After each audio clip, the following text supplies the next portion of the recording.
আসসালামু আলাইকুম রহমতুল্লাহ। আশা করি সবাই ভালো আছেন। আজকে আমরা শার্ক নিয়ে আলোচনা করব। শার্ক থেকে কী কী তথ্য আমাদের জানতে হবে এবং যেগুলো জানা থাকলে আমরা ইনশাল্লাহ পরীক্ষায় যে কোনো ধরনের প্রশ্ন হোক শার্ক থেকে পারবো ইনশাল্লাহ। কথা না বাড়িয়ে ভিডিওটি শুরু করব। ভিডিওটি না টেনে সম্পূর্ণ শেষ পর্যন্ত দেখার চেষ্টা করছি।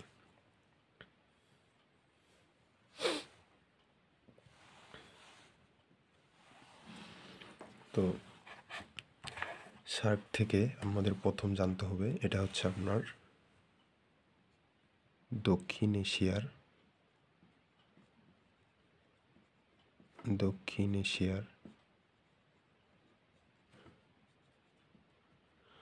আঞ্চলিক সহযোগিতা সংস্থা।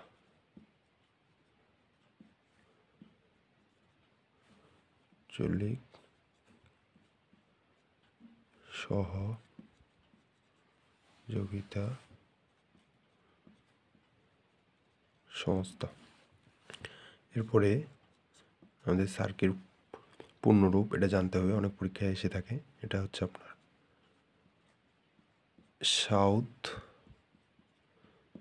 Asian association for regional cooperation.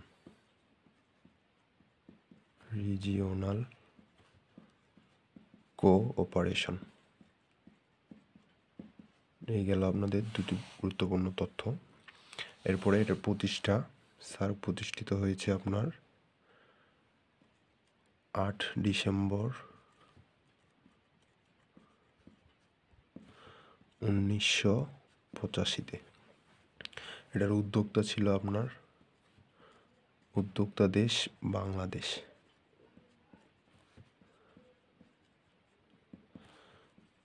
আপনারা জানেন রিসেন্ট পরীক্ষাগুলোতে কিন্তু এখন আপনার সার্ক খুবই গুরুত্বপূর্ণ একটা আঞ্চলিক সহযোগিতা সংস্থা, তাই এখান থেকে প্রশ্ন হতে পারে। এরপরে যেটি থাকবে সেটি হলো আপনার পর্যবেক্ষক দেশ কয়টি।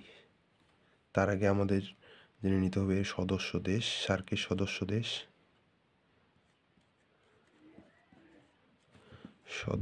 দেশ 8টি। এবং সর্বশেষ সদস্য, এর যদি বলি সর্বশেষ সদস্য, এটা কিন্তু প্রশ্ন আসছে বিগততে যে সার্কের সর্বশেষ সদস্য কোন দেশ। এটা হচ্ছে আফগানিস্তান, 2007 সালে। এরপরে যে প্রশ্নটা আছে, যে তথ্যটি, সেটি হলো এর পর্যবেক্ষক দেশ। সার্কের পর্যবেক্ষক দেশ হলো 9টি।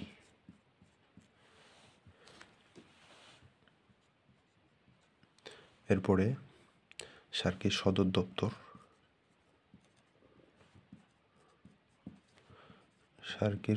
দপ্তর কাঠমান্ডু, নেপাল। এটা কিন্তু আপনার প্রিভিয়াসে এসছে। তারপরে প্রথম মহাসচিব, সার্কের প্রথম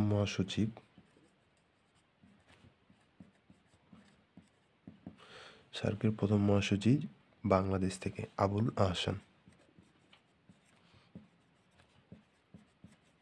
আবুল আহসান বিডি। এরপরে যে কয়টি তথ্য আছে এগুলো আমাদের জানতে হবে। প্রথমে আপনারা জানেন সার্ক থেকে প্রশ্ন মাঝে মধ্যে আসে 2-1টি করে। এই তথ্যগুলো আমরা জেনে থাকলে অবশ্যই এখান থেকে আমরা উত্তর করতে পারবো ইনশাল্লাহ।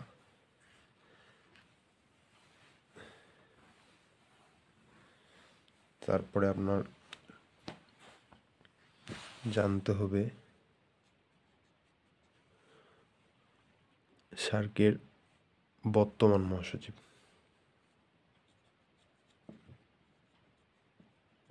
বর্তমান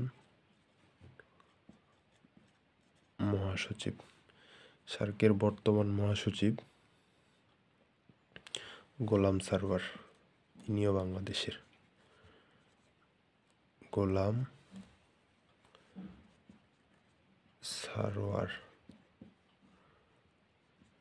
সারওয়ার, ইনি হচ্ছে বাংলাদেশ থেকে তৃতীয়।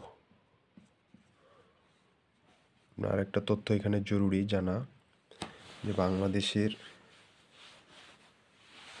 এই পর্যন্ত সম্মেলন, তার আগে আরেকটি বিষয় হলো সার্ক। এখান থেকে একটা প্রশ্ন হয়ে থাকে যে সার্ক ইউনিভার্সিটি কোথায়? সার্ক বিশ্ববিদ্যালয়। সার্ক ইউনিভার্সিটি হলো আপনার নয়াদিল্লি, ভারতে। নয়াদিল্লি, ভারত। এটা 2007 সালে স্থাপিত হয়েছে। এরপরে সার্কের ভাষা। সার্কের ভাষা 10টি এবং সার্কের সহযোগিতা ক্ষেত্র। সার্কের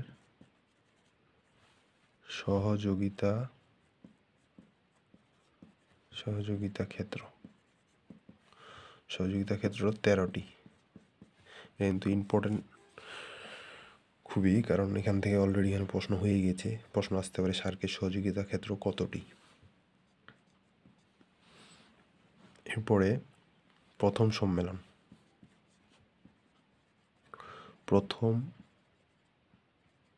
সম্মেলন ঢাকাতে হয়েছিল 1985-তে। সর্বশেষ সম্মেলন হয়েছে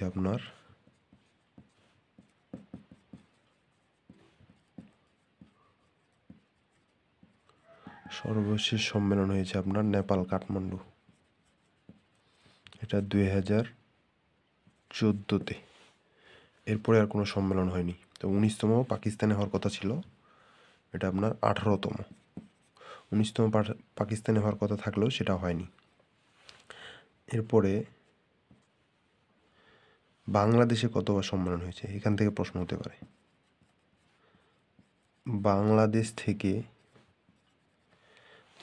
বাংলাদেশে সম্মেলন হয়েছে। বাংলাদেশে সার্কের সম্মেলন হয়েছে মোট 3বার। 1985, 1993 আর 2005। এই 1993 এবং 2005 গুরুত্বপূর্ণ, কারণ 1993-এ সাপটা এবং 2005-এ সাফটা প্রতিষ্ঠিত হয়েছিল। এটা হচ্ছে আপনার সার্ক প্রিফারেন্সিয়াল ট্রেডিং অ্যারেঞ্জমেন্ট, আর এটা হচ্ছে আপনার সাফটা হচ্ছে south Asian free trade area. এই দুটি 2002 সালে কার্যক্রম চুক্তি স্বাক্ষরিত হয়েছিল। এখান থেকে প্রশ্ন হয়ে থাকে। এরপরে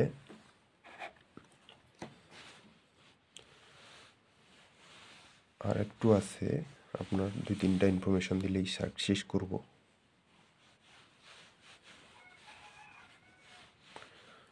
আরেকটা জিনিস এটা জানতে হবে আমাদের, সার্কের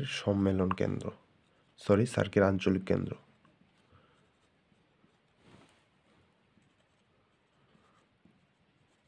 সার্কের আঞ্চলিক কেন্দ্র হচ্ছে আপনার 11টি। তার মধ্যে আপনাদের 2টা জানতে হবে, যে কৃষি ও আবহাওয়া কেন্দ্র আপনার বিডিতে। এখান থেকে প্রশ্ন হলে এই 2টাই আসে, যে আপনার সার্কের কৃষি আঞ্চলিক কেন্দ্র কোথায় অবস্থিত, বা আবহাওয়া কেন্দ্র সার্কের কোথায় অবস্থিত।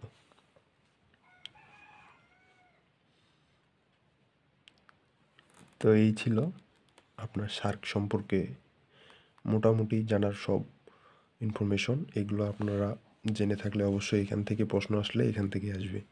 1 মার্কের প্রশ্ন আসলে আপনি এখান থেকে কমন পাবেন ইনশাল্লাহ। সবাই ভালো থাকবেন, নিরাপদে থাকবেন। আল্লাহ হাফেজ।